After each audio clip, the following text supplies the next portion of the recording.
तळोजा येथे 400 एकर नंतर आणखी 159 एकर जमीन दिली. बांद्रे रेक्लेमेशन पुनर्विकास प्रकल्प 24 एकर 30,000 कोटींमध्ये मिळाला.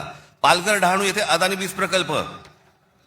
अदानी नवी मुंबईत सेमीकंडक्टर प्रकल्प सुरू करणार. वसई येथील तुंगारेश्वर अभयारण्यातील जमीन अदानी इलेक्ट्रिसिटीला. टिटवाळा मोहने आंबिवली शहरात येथील अदानी सिमेंट फॅक्टऱ्या.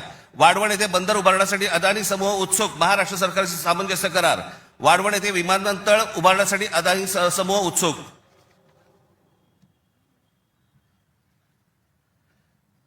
हे मी तुम्हाला सांगतोय ना, हे कशा प्रकारे तुम्हाला आवडलं जातंय याचा काही आपल्याला अंदाज, आपल्याला कळतंय हे काय चाललंय. आता हा सगळा वाढवणला आता बंदर येतंय म्हणून मी म्हटलं बंदर येत असेल चांगली गोष्ट आहे. महाराष्ट्रात बाजूला विमानतळ कशासाठी तर म्हणे मुंबई विमानतळावरचा सगळा कार्गो तिकडे नेणार.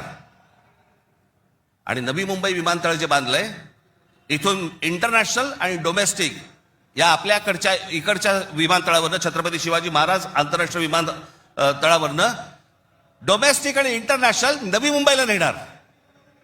ही प्रोसेस हळूहळू सुरू झालेली आहे. आणि पुढे हा संपूर्ण विमानतळ विकायला काढणार. या शिवाजी पार्क मैदान एवढी जवळपास 50 ते 60 शिवाजी पार्क मैदानं बसतील एवढा प्लॉट आहे तो. धारावीला लागून. अशी नाही ना मुंबई आम्हाला मिळवत आहेत. आम्ही बदा पैसे ओततो, जमिनी विकत घेतो, जमिनी सगळ्या काढून घेतो. आणि इकडच्यांचं काय घेऊन बसलोय आपण, या सरकारमध्ये बसलेत त्यांचं. ते काहीतरी करू शकतात का? काहीच नाही करू शकत. मी मागे एक उदाहरण दिलं होतं ना, बादशाच्या हातावरचा ससाणा असतो नाही का, जो ससाणा पक्ष्यांनाच मारून आणतो. स्वतः पक्षी आहे पण तो पक्ष्यांनाच मारून आणतो. पु ल देशपांडेचं एक फार छान वाक्य आहे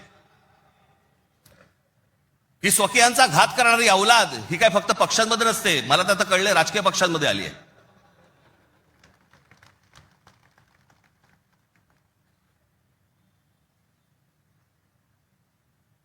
डोक्यात गेली सत्ता, डोक्यात. हा जो भूगोल आहे ना, हा भूगोल नीट समजून घ्या. हे वाढवण बंदरापासून तिकडे वरती जे आहे ना त्याला लगेच लागून गुजरात आहे. यांचं पहिल्यापासूनचं डोक्यामध्ये जे होतं ना की मुंबई गुजरातला न्यायची. मग मुंबई गुजरातला न्यायची असेल तर काय करायला लागेल, पालघर जिल्हा ताब्यात घ्यायला लागेल, ठाणे जिल्ह्याचा भाग ताब्यात घ्यायला लागेल, या MMR रिजनचा भाग ताब्यात घ्यायला लागेल, तर मुंबईपर्यंत पोहोचता येईल. माणसं पहिली बदा तिकडे टाका, त्यांचे मतदारसंघ फोडा, मराठी माणसांना फोडा, हे मतदारसंघ ताब्यात घ्या आणि त्याच्यानंतर सांगा अरे खासदार तर आमचाच, आमदार तर आमचाच, नगरसेवक पण आमचाच, महानगरपालिका ही आमच्या हातात. हे सगळं करून मुंबई गुजरातला कशी जोडता येईल याच्यासाठीचे हे सगळे लॉंग टर्म प्लॅन सगळे सुरू आहेत. आणि आम्ही भेसावत, आमच्यामध्ये जातीपातीमध्ये भांडणं लावली जात आहेत. हा मराठा, हा ओबीसी, हा अजून कोणी. एकदा मुंबई हातात गेली ना बाबांनो, महाराष्ट्र झारखंडपेक्षा काही वेगळा करणार नाहीत. हे मुंबई ही तुमची राजधानी आहे, मुंबई ही तुमची ताकद आहे. पण जो मस्तवालपणा जो अंगामध्ये शिरलेला आहे यांच्या, की आम्ही काहीही करू, कुठूनही मतं आणू, जे यांनी विधानसभेला केलं तेच करण्याचा हे आता पण प्रयत्न करणार. आमच्यावरती भ्रष्टाचाराचे आरोप करतायत. काय बोलताय काय तुम्ही? देवेंद्र फडणवीस ज्यावेळेला मुख्यमंत्री होते त्यावेळेला यांनी छगन भुजबळांना जेलमध्ये टाकलं होतं, हो की नाही? आता मांडीला मांडी लावून बसलेत. अजित पवारांचे बैलगाडीभर पुरावे घेऊन गेले होते. काय किती 70 का 80 हजार कोटीचा काहीतरी घोटाळा, त्याच्याबद्दल पुरावे बैलगाडीतनं घेऊन गेले होते. आता काय सांगतायत, कोर्टात केस आहे, पुरावे असतील तर त्यांना अटक होईल. अरे मग तुम्ही पुरावे दिले होते ना, द्या आता कोर्टात. ही सगळी बाहेरून सगळी माणसं आणायची, इथे भरायची, तुमचा टक्का कमी करायचा, तुमचं अस्तित्व घालवायचं. इथे येऊन ह्यांची माणसं मिळणार, इथे उत्तर भारतातनं माणसं येणार आणि म्हणणार इथे तुम्हाला. काल एक कोणतरी उत्तर भारतातला माणूस बोलत होता म्हणे मुंबईमध्ये म्हणे नोकऱ्या जर घ्यायच्या असतील महानगरपालिकेमध्ये तर इथल्या स्थानिकांना, उत्तर भारतीय लोकांना दिल्या पाहिजेत.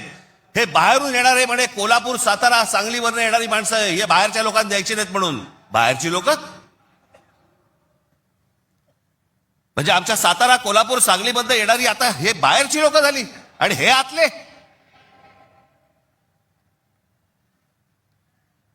कृपाशंकर सिंग सारखा माणूस यांचा नेता भारतीय जनता पक्षाचा, तो म्हणतो काय उत्तर भारतीय महापौर करू, महापौर करू.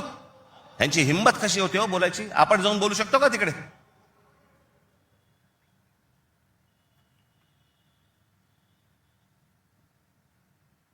याचं कारण तुम्ही एकत्र येऊच नाही याच्यासाठीचा बंदोबस्त यांनी केलेला आहे. म्हणून काय करायचं, पैसे टाका, माणसं फोडा. यांचं मुंबईवरचं लक्ष उडालं पाहिजे, महाराष्ट्रावरचं लक्ष उडालं पाहिजे. हे मराठी म्हणून कधी एकत्र येताच कामा नयेत. आणि मग आपल्याला जे साध्य करायचंय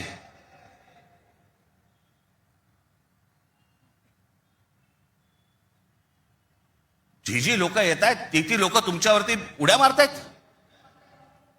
वाटेल ते बोलतायत तुम्हाला. मुंबईमध्ये, महाराष्ट्रामध्ये तुम्हाला घरं नाकारली जात आहेत.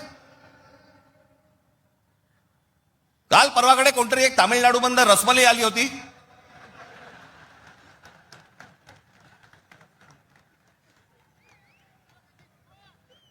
तो सांगतो मुंबईचा आणि म्हणजे महाराष्ट्राचा संबंध काय. भडव्या, तुझाच काय संबंध आहे इथे याचा?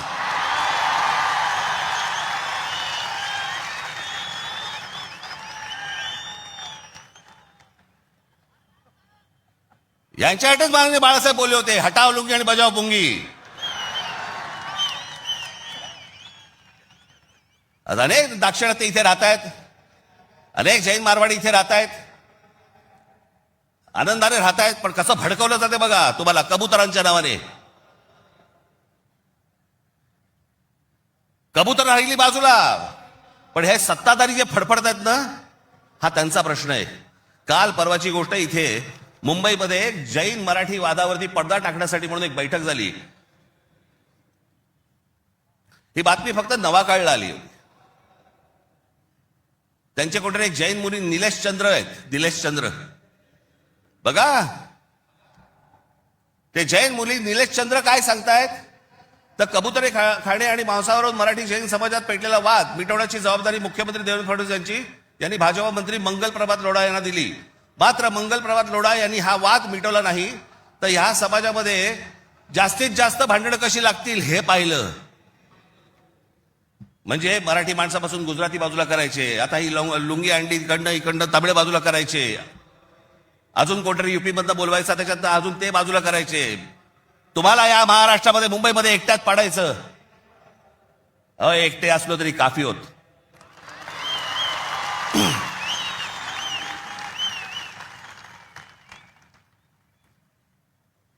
नको त्या वादात जाऊ नका. आमच्या त्यांच्या गुजरातमधनं बिहारी लोकांना ज्यावेळेला हकलवले त्याच्या बातम्या नाही होत.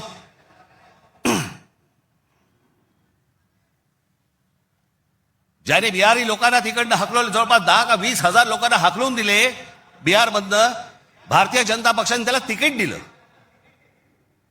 निवडणुकीचं तिकीट दिलं. आणि हे वाद फक्त तुमच्यासाठी, आमच्यासाठी इथे फक्त करून ठेवतायत. गेले अनेक वर्ष सांगतोय तुम्हाला, हे सगळं हे जे मुद्दामून जे चालू आहे, तुमचं अस्तित्व नष्ट करण्यासाठी हे सगळं सुरू आहे. आज ही मुंबई हातामध्ये गेली. मुंबई का पाहिजे हातात? आज केंद्रामध्ये यांची सत्ता, राज्यामध्ये यांची सत्ता, पण उद्या मुंबईमध्ये, ठाण्यामध्ये, कल्याण डोंबिवलीमध्ये, आमच्या MMR रिजनमध्ये उद्या ह्यांना जर काही करायचं असेल, महानगरपालिकेची परवानगी लागेल. आणि महानगरपालिका जर आपल्या हातात असतील, हे जमिनी विकून देऊ शकत नाहीत, हे अदानीला जमीन देऊ शकत नाहीत.